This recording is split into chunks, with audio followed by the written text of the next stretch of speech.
നമസ്കാരം, ഭാരത് ലൈവിലേക്ക് സ്വാഗതം.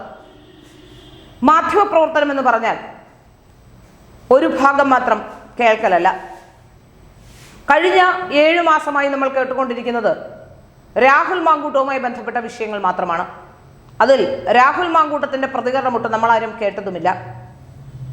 രാഹുൽ മാങ്കൂട്ടവുമായി ബന്ധപ്പെട്ട കേസിന്റെ തുടക്കം മുതൽ തന്നെ ഇടത് സൈബർ ഇടങ്ങളിൽ നിന്നും ചില ശ്രമങ്ങൾ രാഹുൽ മാങ്കൂട്ടവുമായി ബന്ധപ്പെട്ട് ആ പരാതിക്കാരെ പരാതി കൊടുപ്പിക്കാനും പരാതിക്കാരെ സംരക്ഷിച്ച് നിർത്താനുമൊക്കെ നടത്തിയിട്ടുണ്ടെന്ന കാര്യത്തിലും സംശയമൊന്നും തന്നെയില്ല.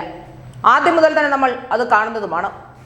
രാഹുൽ മാങ്കൂട്ടം ചെയ്തത് ധാർമ്മികമായി ശരിയല്ല എന്ന് 100% അടിവരയിട്ടുകൊണ്ട് തന്നെ പറയുന്നു. അതൊരാളുടെ വ്യക്തിപരമായ അച്ചടക്കവും വ്യക്തിപരമായ ശുചിത്വവും വ്യക്തിപരമായ ജീവിത രീതിയെയും ചൂണ്ടിക്കാണിക്കുന്നതാണ്. രാഹുൽ മാങ്കൂട്ടം ചെയ്തത് നിയമപരമായി ശരിയാണോ എന്ന് കണ്ടെത്തേണ്ടത് കോടതിയാണ്. ഇപ്പോൾ ഈ 3 കേസുകൾ കോടതിയുടെ മുൻപിൽ നിൽക്കുമ്പോഴും ആ 3 കേസുകളിലും കോടതിയുടെ ചില അഭിപ്രായങ്ങൾ കേൾക്കുമ്പോൾ നമുക്ക് ഈ കാര്യത്തിൽ സംശയമുണ്ടാകുന്നത് സ്വാഭാവികമാണ്. സ്ത്രീകൾക്ക് പ്രശ്നമുണ്ടായി എന്നുള്ളത് സത്യം തന്നെയാണ്. പക്ഷെ അപ്പോഴും ചില ധാർമ്മിക പ്രശ്നങ്ങൾ സ്ത്രീകളുടെ ഭാഗത്തു നിന്നുമുണ്ട് എന്നുള്ളതും സത്യം തന്നെയാണ്. ഇവിടെ സ്ത്രീകളെ മാനിപ്പുലേറ്റ് ചെയ്തു, കൺസെന്റ് വാങ്ങിച്ചു എന്നൊക്കെ പറയുമ്പോൾ ആ മാനിപ്പുലേഷൻ നടത്താൻ അല്ലെങ്കിൽ ആ കൺസെന്റ് നേടിയെടുക്കാൻ, അതായത് വിവാഹം കഴിക്കാമെന്ന കൺസെന്റ് നേടിയെടുക്കാനൊക്കെ അർഹരായിരുന്നോ അപ്പുറത്തുള്ള സ്ത്രീകളെന്നും ചർച്ച ചെയ്യപ്പെടേണ്ടതാണ്. അതിലും ഇരയായ ചില പുരുഷന്മാരും ഉണ്ട് എന്നുള്ളതും യാഥാർത്ഥ്യവുമാണ്. സംഭവങ്ങളൊക്കെ അങ്ങനെ നിൽക്കുമ്പോഴും രാഹുൽ മാങ്കൂട്ടത്തിന്റെ ഒരു ഇന്റർവ്യൂ ഹാഷ്മി താജ് ഇബ്രാഹിം എടുത്തതിനെ വലിയ രീതിയിൽ വിമർശനത്തോടെ കാണുകയാണ് കേരളത്തിലെ ചില മാധ്യമ പ്രവർത്തകരടക്കമുള്ളവർ.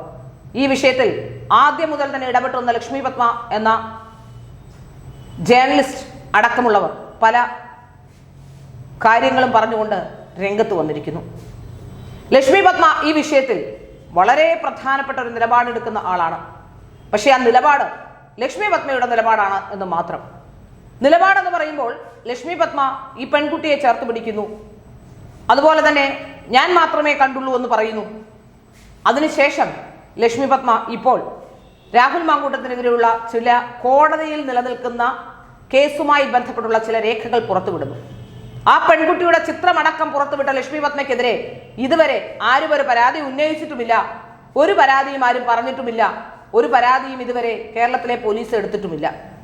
AI ഫോട്ടോ ഉണ്ടാക്കിയ രാഹുൽ ഈശ്വറിനെതിരെ പരാതി എടുത്ത് രാഹുൽ ഈശ്വറിനെ 17 ദിവസത്തിലധികം ജയിലിലാക്കിയ ഇവർക്കാർക്കും ഈ വിഷയത്തിലൊരു പ്രതികരണവുമില്ല.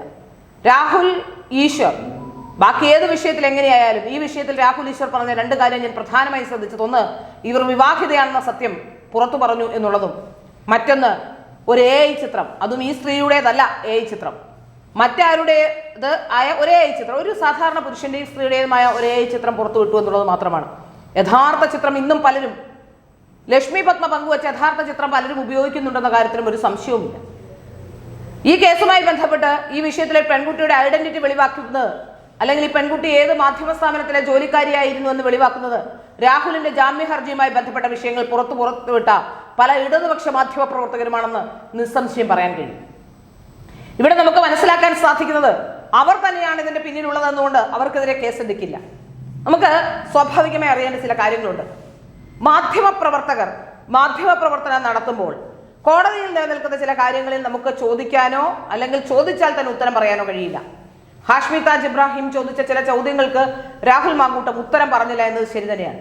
പക്ഷേ ഹാഷ്മിയെയും പ്രതിക്കൂട്ടിൽ നിർത്താനാണ് കേരളത്തിലെ ചില മാധ്യമ പ്രവർത്തകരും ചില സോഷ്യൽ ആക്ടിവിസ്റ്റുകളും ഒക്കെ ശ്രമിക്കുന്നത്.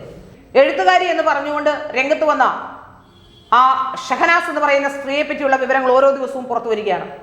ഷഹനാസ് എന്ന യുവതി സിവിൽ സർവീസ് പരീക്ഷ പാസ്സായി എന്ന് പറഞ്ഞുകൊണ്ട് അവരുടെ കോളേജിൽ പോയി വ്യാജമായ അത്തരത്തിൽ പ്രചരണം നടത്തി അവരുടെ ചിത്രമടക്കം, ആ വിഷയങ്ങൾ, അവർ സ്വീകരണം ഏറ്റുവാങ്ങുന്ന ചിത്രമടക്കം വെച്ചുകൊണ്ടുള്ള ചിത്രങ്ങൾ ഇപ്പോൾ പുറത്തു വരുന്നു. ഈ വിഷയങ്ങൾ ഇവർ പഠിച്ച കോളേജിൽ അന്വേഷിച്ചപ്പോൾ 100% ശരിയായ കാര്യമാണ്. മാത്രമല്ല ഈ വാർത്ത എൻ്റെ ഓർമ്മയിലുണ്ട്. ഇത് പറഞ്ഞപ്പോൾ ഇതാണോ കക്ഷി എന്ന് ഓർമ്മ വരുന്നു. ഏതായാലും ഈ വിഷയമൊക്കെ മുന്നോട്ട് നോക്കുമ്പോൾ നമുക്ക് മനസ്സിലാക്കാൻ സാധിക്കുന്നത് വളരെ കൃത്യമായ ഇടപെടൽ ഇതിലുണ്ടായിരുന്നു എന്ന് തന്നെയാണ്. ഹാഷ്മി ഒരു ഇന്റർവ്യൂ ചെയ്തപ്പോൾ കേരളത്തിലെ മാധ്യമ പ്രവർത്തകരെല്ലാം തന്നെ രംഗത്ത് വന്നു. വണ്ടിപ്പെരിയാറിൽ ഒരു പെൺകുട്ടി ഉണ്ടായിരുന്നു. ആ പെൺകുട്ടി CPM-ന്റെ ചില ലോക്കൽ പ്രവർത്തകരാൽ അവിടെ റേപ്പ് ചെയ്യപ്പെട്ടു. ആ കുറ്റവിമുക്തനാക്കിയ പ്രതിയെ റിപ്പോർട്ടർ ചാനലിലിരുത്തി ഇന്റർവ്യൂ ചെയ്തത് അരുൺകുമാറാണ്. അന്നും, അതായത് പോക്സോ കേസിൽ പ്രതിയായ ഒരുത്തിന് അവസരം ഉണ്ടാക്കി കൊടുത്തപ്പോൾ കേരളത്തിലെ മാധ്യമങ്ങൾക്കോ മാധ്യമ പ്രവർത്തകർക്കോ മിണ്ടാട്ടമുണ്ടായിരുന്നില്ല. നേരെ മറിച്ച് ദിലീപിനെയും രാഹുൽ മാങ്കൂട്ടത്തെയും ഒക്കെ അത്തരത്തിൽ അവർക്ക് സംസാരിക്കാനുള്ള സ്പേസ് കിട്ടുമ്പോൾ വലിയ പ്രതിസന്ധി ഉണ്ടാക്കുന്നുണ്ട്. ഇവിടെ നമ്മൾ മനസ്സിലാക്കേണ്ട ഒരു കാര്യം, കോടതി വളപ്പിലും ജാമ്യം കിട്ടിയ രാഹുൽ മാങ്കൂട്ടത്തെ പിന്തുടർന്ന് രാഹുൽ മാങ്കൂട്ടത്തിന്റെ വീടിന്റെ പടിക്കൽ വരെ എത്തിയ മാധ്യമ പ്രവർത്തകർ അവരാണ് ഇപ്പോൾ ഹാഷ്മിയുടെ പുറകെ കൂടിയിരിക്കുന്നത്. അപ്പോ നമുക്ക് മനസ്സിലാക്കാൻ സാധിക്കുന്നത് ഈ ചാനലിലൂടെ രാഹുൽ മാങ്കൂട്ടം പറയുന്നതിന് റീച്ച് കിട്ടും, അല്ലെങ്കിൽ അവരുടെ റേറ്റിംഗ് വരും. അതാണ് പ്രശ്നമെന്നാണ് നമുക്ക് മനസ്സിലാക്കാൻ സാധിക്കുന്നത്. അല്ലാതെ ധാർമ്മികതയല്ല വിഷയം.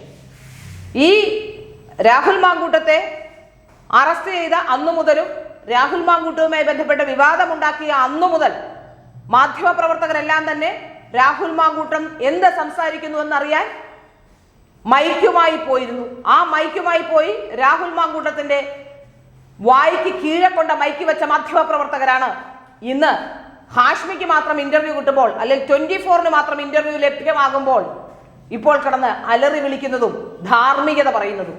അത്തരമൊരു ധാർമ്മികത ഉണ്ടായിരുന്നുവെങ്കിൽ, അത്തരമൊരു ധാർമ്മികത നിങ്ങൾ പറയുന്നത് ശരിയായിരുന്നുവെങ്കിൽ കേരളത്തിലെ മാധ്യമങ്ങൾ ഒരു ദിവസം പോലും രാഹുലിന്റെ മുന്നിൽ മൈക്കുമായി പോകരുതായിരുന്നു.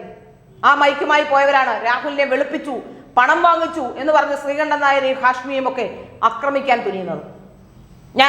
എനിക്ക് ശ്രീകണ്ഠൻ നായരെ അറിയാം, എനിക്കറിയാം, ഹാഷ്മിയെ എനിക്കറിയാം എന്നതിനപ്പുറത്തേക്ക് എനിക്ക് ഇവരാരുമായും ഒരു ബന്ധമുള്ള ആളല്ല ഞാൻ. പക്ഷേ പറയേണ്ടത്, ഞാൻ ഇടതുപക്ഷത്തിന്റെ വക്താവുമല്ല, പക്ഷേ പറയേണ്ടതുപോലെ തന്നെ പറയണം എന്നുള്ളതാണ്.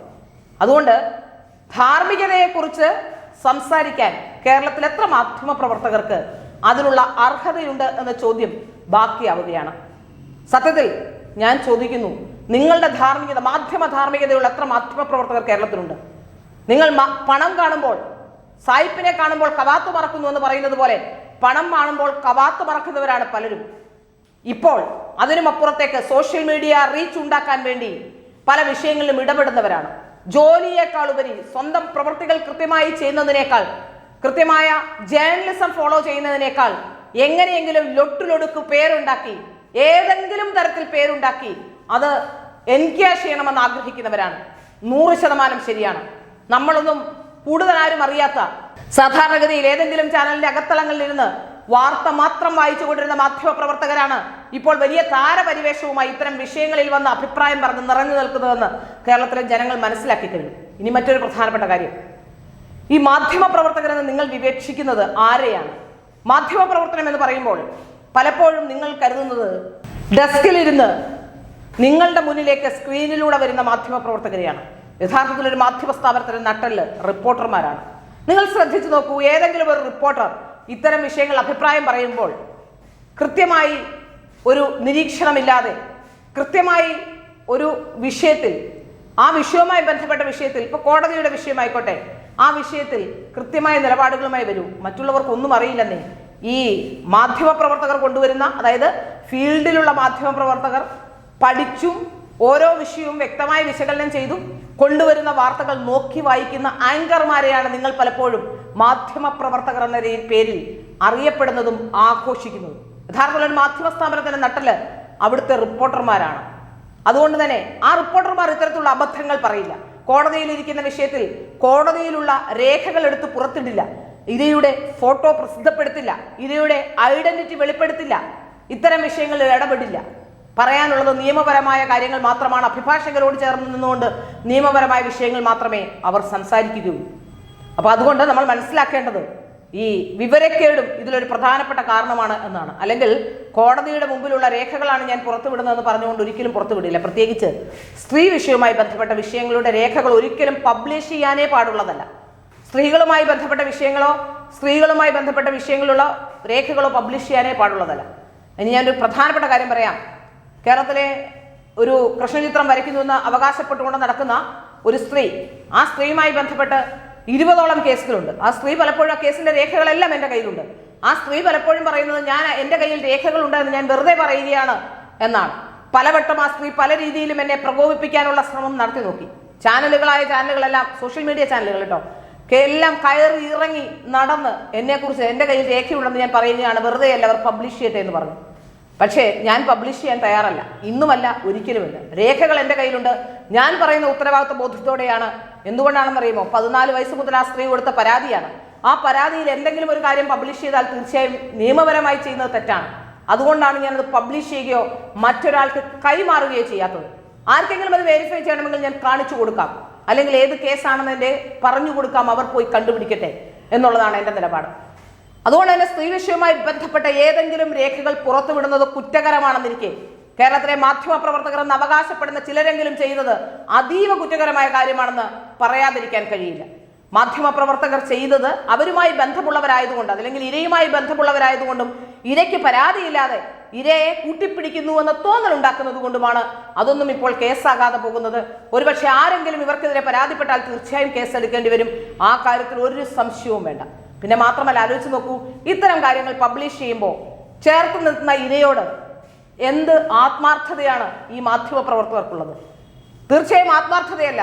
തങ്ങൾ പറഞ്ഞ ഭാഗം ന്യായീകരിക്കാൻ, അല്ലെങ്കിൽ തങ്ങൾ പറഞ്ഞത് ശരിയാണെന്ന് കാണിക്കാൻ, തങ്ങൾക്ക് സോഷ്യൽ മീഡിയയിൽ പ്രസൻസ് ഉണ്ടാക്കാൻ, തങ്ങൾക്ക് ഗുണമുണ്ടാക്കാൻ, അതുമായി ബന്ധപ്പെട്ട് നിൽക്കുന്ന ജേർണലിസ്റ്റിന് കയറി പോകാനുള്ള പടി മാത്രമാണ് ചില ഇരകളെന്ന് ഇരകൾ മനസ്സിലാക്കിയാൽ അവർക്ക് നല്ലതായിരിക്കും എന്നുള്ളതാണ് ഈ വിഷയത്തിൽ എനിക്ക് പറയാനുള്ളത്.